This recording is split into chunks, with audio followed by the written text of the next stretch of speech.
Bom dia, galera. Hoje a gente termina sobre o tema Idade Média. Já falamos sobre a Alta Idade Média Ocidental, a Baixa Idade Média Ocidental e hoje nós vamos falar sobre a Idade Média Oriental. O tema hoje vai recair sobre assuntos como política na Idade Média Oriental e, acima de tudo, as questões religiosas, né, que sempre estão ali disputando lado a lado política e religião. Então, para falar sobre esse assunto, a gente vai retornar lá o início da Idade Média. Vamos relembrar o que aconteceu lá no Império Romano.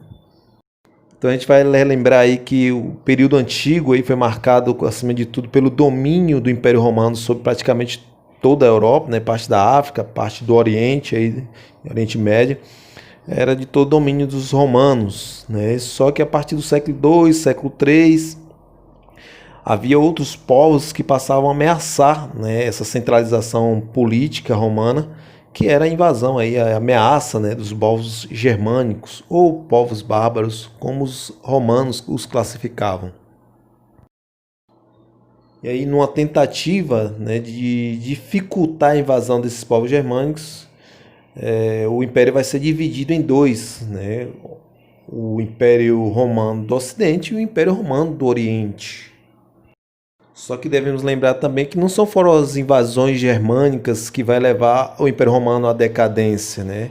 A decadência do Império vai ocorrer através das crises do século III, que aí vocês vão observar como está na imagem, a anarquia militar, né, no qual os militares que estavam distantes do centro político romano começam a se converter aos povos bárbaros, né?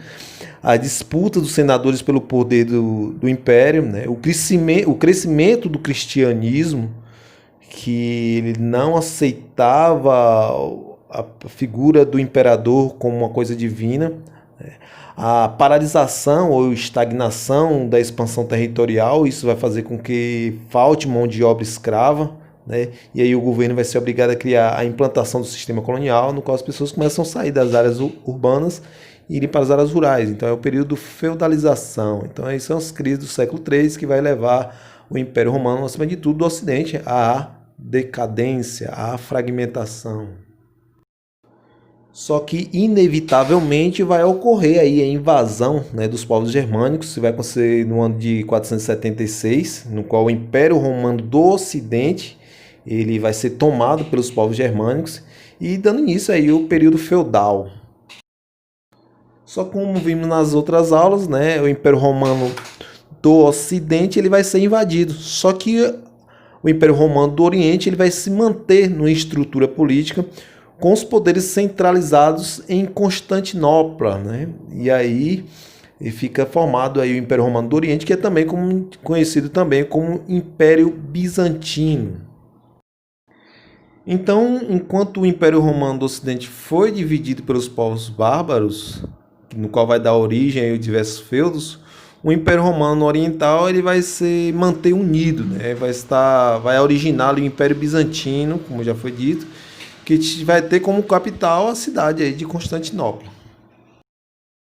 A partir daí a gente começa a analisar algumas características do Império Oriental. Nesse caso, o poder político, né?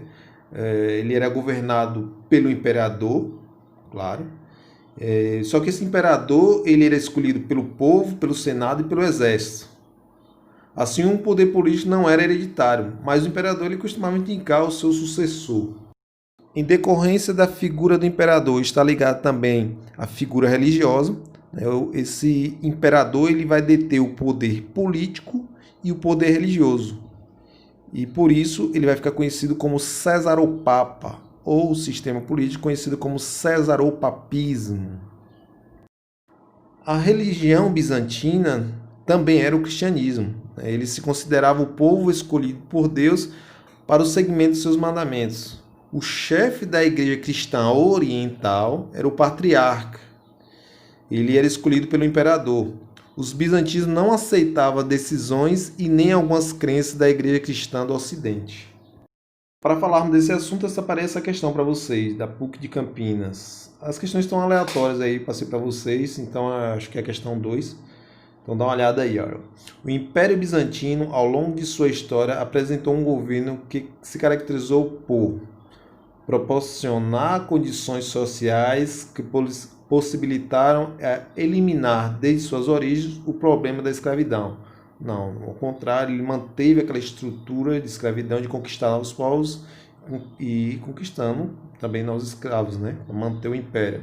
No B, procurar eliminar suas origens romanas e por restringir o poder soberanos, que era bastante limitado. Ao contrário, né? Ele vai dar totais poderes ao imperador, principalmente, ou seja, o soberano, somente que ele, além de poder político, ele vai ter poder religioso. Nascer, apresentar um caráter despótico, ou seja, autoritário, associado a grande influência religiosa, dando-lhe uma feição teocrática. Então, vocês observam que está relacionado ao tema, né, a ser aí, como vocês estão vendo. Na última D, controlar, chegando a eliminar completamente o poder da burocracia do Estado, ao contrário, né? Então ficou aí a C para vocês, como eu já dito anteriormente, né, que é um governo teocrático. Na arte bizantina a gente destaca aí sempre, né, a igreja de Santa Sofia. Então os bizântios eles vão preservar a arte greco-romana. Isso, a arte vai estar muito ligado à arquitetura, né? E a obra-prima dos bizantinos é, como já dito, a Catedral de Santa Sofia, né? Que vai ser erguida pelo governo de Justiniano lá no século VI. Existe até hoje, no final dessa aula, eu vou botar essa imagem, né, na atualidade. Então ela representa o quê? Ela representa o poder, né, do Império, uma grande obra, né, com grandes características romanas. E, acima de tudo, representa a religiosidade do povo bizantino, né? O povo bizantino. Esse tipo de arte também representa aí a cultura, né, dos povos do Oriente. Então, eles vão promover diversas construções de templos, igrejas, palácios, prédios, no qual eles decoravam com pinturas e mosaicos, né? Então, vocês vão ver muito isso. Diversos vitrais também faz parte da arte e da cultura do Império Bizantino, ou seja, o Império do Oriente. Nessa imagem destaque, aí é o mosaico norte da nave central de São Apolinário Novo, e aí representa cenas da vida de Cristo, da procissão da Virgem Martires, da passagem dos magos e outras passagens, né, da Bíblia. Então está tudo aí representado, a religião dentro da cultura do Império do Oriente ou Império Bizantino. O auge do Império Bizantino ele vai ser atingido ali durante o reinado do Imperador Justiniano, que é conhecido também como Justiniano o Grande, no qual ele vai visar, acima de tudo, durante seu governo, reconquistar o poder que o Império Romano havia perdido no Ocidente. Então, durante o governo de Justiniano, ele vai recuperar grande parte daquilo que foi o Império Romano do Ocidente. Ele vai ser de fundamental importância porque ele vai criar o Código Justiniano, ou seja, o Código de Leis, no qual vai atualizar as normas jurídicas romanas e vai organizar também um conjunto de livros jurídicos, né, no qual dá fundamento até para muitos estudos na atualidade.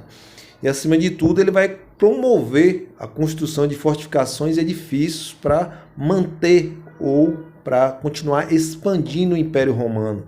Então você observa aí no mapa, através do mapa, que ele vai reconquistar muitos territórios que tinham sido dominados pelos povos germânicos, né, pós o século V.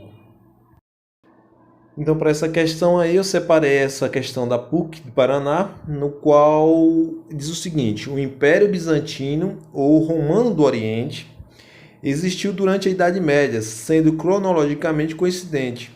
Sobre o tema, assinale a alternativa correta. Então temos aí a alternativa A, né? Seu período de maior esplendor e expansão ocorreu sob o governo Justiniano, que mandou fazer a codificação das leis romanas. Veja bem, tá ligado o assunto, né? Então a resposta está aí de cara.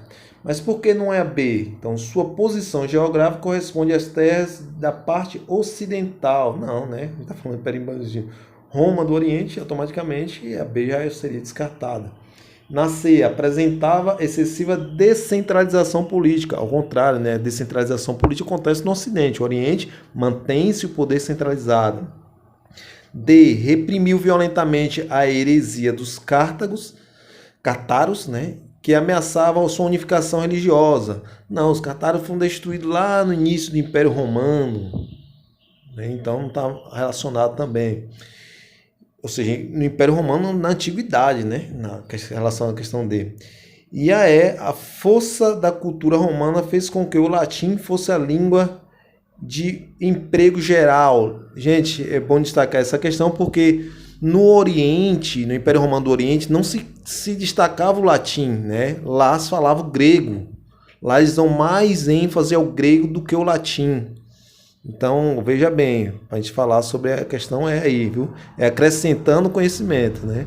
Então, lembre sempre, no Ocidente, sim, falava o latim, né? Vai ter ali latim como língua oficial, só que no Império Romano do Oriente, a língua oficial era a língua grega. Vamos falar isso quando a gente vai falar sobre a igreja aí. Então, o que marcou aí a letra A é a única alternativa correta. Parabéns. Relacionado ainda à questão política e religiosa, a gente tem que destacar aí o movimento iconoclasta, né? Porque entre os principais produtores de ícones encontrava-se aí os monges, no qual eles tinham muitos lucros com a venda de imagens. E o pior de tudo é que além de ganhar muito dinheiro, né, eles também tinham um forte controle e manipulação sobre a sociedade. Só que o imperador de Bizantino, incomodado com esse poder dos monges, né, ele vai proibir que as pessoas venerassem essas imagens. E aí vai decretar até pena de morte para todo aquele que adorasse essas imagens. E essa guerra contra a imagem ela fica conhecida justamente como o movimento iconoclasta, né? E aí, em decorrência desse controle político e religioso do imperador romano do Oriente sobre a questão também religiosa, né, vai acontecer ali em meados do século XI a cisma do Oriente, ou seja, a separação definitiva entre o cristianismo ocidental e o cristianismo oriental. Esse rompimento vai dar origem no Ocidente à Igreja Cristã Apostólica Romana, aquelas que falam latim, né? Sob a liderança, claro, do Papa, e no Oriente, a Igreja Cristã Ortodoxa Grega, comandada pelos patriarcas, mas que, lembrando que o patriarca está abaixo do poder do imperador, mas era o patriarca, a princípio ali, né, que ficava gerenciando essa Igreja do Oriente.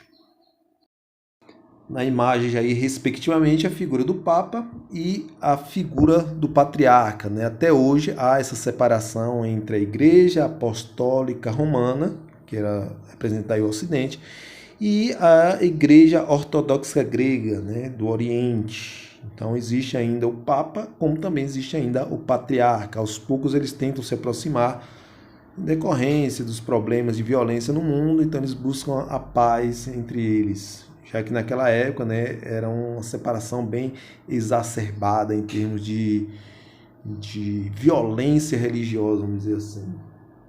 Para esse tema aí eu separei essa questão e só depois que eu fui perceber, né, que essa questão ela se tornou redundante em relação à questão passada. Mas vamos observar ela e vamos rever, né, fortalecer o que já foi dito. Então observe a imagem abaixo. A imagem é um mosaico, uma das principais características artísticas da civilização bizantina. Então, vocês já viram isso lá na aula, né? Falamos sobre os mosaicos, né? Reforça aí a ideia, essa questão, que é uma das principais características artísticas da civilização bizantina. Então, através dessa imagem, né, ela também é possível perceber outras características do Império Bizantino, que é, aí temos na alternativa A teocracia, o caráter despótico do imperador associado à influência política. Se tornou redundante, né, porque praticamente já falamos isso no tema passado, quando a gente fala de questões políticas. E quando a gente fala de questões religiosas, reforçamos, né, o que já foi dito. Então, o imperador, a figura do imperador, é figura tanto política como também religiosa. Então, para não perder tempo, né, a está correta, automaticamente as demais estão incorretas. Eu vou deixar para vocês fazerem essa pesquisa aí relacionada às denominações, burocracia, cleptocracia e plutocracia. Sejam curiosos aí, dar uma procurada aí, façam uma pesquisa sobre essas denominações. E se nós estamos falando de história do Oriente, a gente nunca pode deixar de destacar o surgimento do islamismo, que vai ocorrer ali no século 7 depois de Cristo. E se falamos de islamismo, não podemos deixar de falar no seu criador, nesse caso, Maomé. Maomé ele nasceu no ano 570 depois de Cristo. Ele era filho de mercadores, ele vai se tornar órfão aos 6 anos. Né? Já na idade adulta ele vai se casar com uma mulher chamada Khadija. Ela era uma mulher muito rica que vai acabar financiando sua vida religiosa. Aos 40 anos ele vai ter uma visão do anjo Gabriel, no qual ele vai, a partir daí, passar a professar uma nova fé. Ou seja, com a ideia de que há um só Deus, nesse caso Alá, e um só mediador entre Deus e os homens, nesse caso seria Maomé. Sobre esse tema, separei essa questão aí a respeito do islamismo. Então, vamos lá. O islamismo, religião fundada por Maomé e de grande importância na unidade árabe, tem como fundamento alternativa A concepção do islamismo vinculado exclusivamente aos árabes, não podendo ser professado pelos povos inferiores.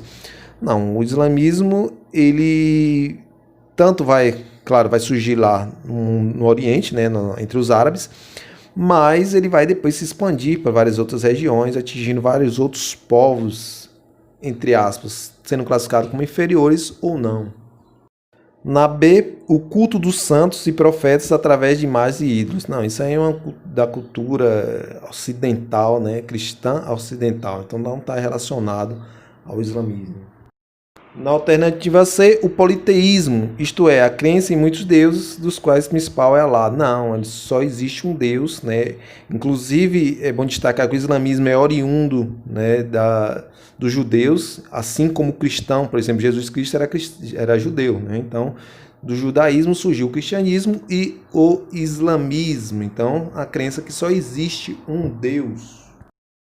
Na alternativa D, o princípio da aceitação dos desígnios de Alá em vida e a negação de uma vida pós-morte. Isso é um pouco confuso, né? Porque aceita Deus, nesse caso Alá, enquanto está vivo, e a negação de uma vida após a morte. Então, o que diferencia e o que torna essa questão errada, porque aqueles seguidores do islamismo acreditam numa vida após a morte e não a negam. Então a D está incorreta.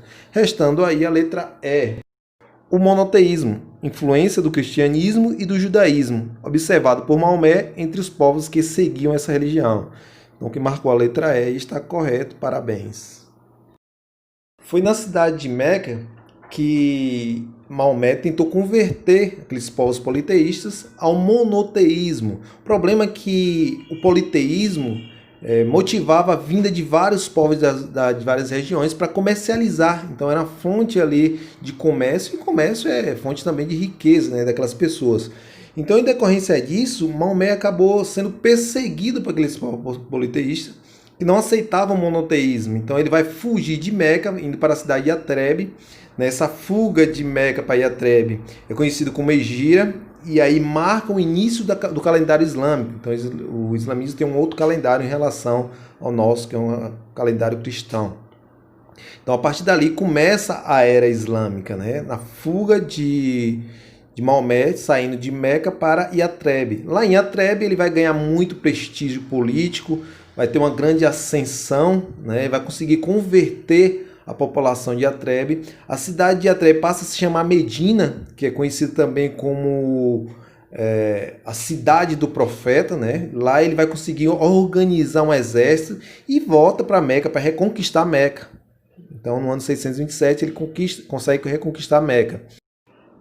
A partir daí, ele começa o jihad, que é a expansão do islamismo. Então, entre os anos 610 e 632, ele vai criar o Corão, né, que é uma espécie de Bíblia dos islâmicos, e ele começa a propagar, né, o islamismo no Oriente, a princípio. No ano de 632, aí Maomé ele morre, né, e segundo o Islã, ele é levado aos céus como Jesus Cristo.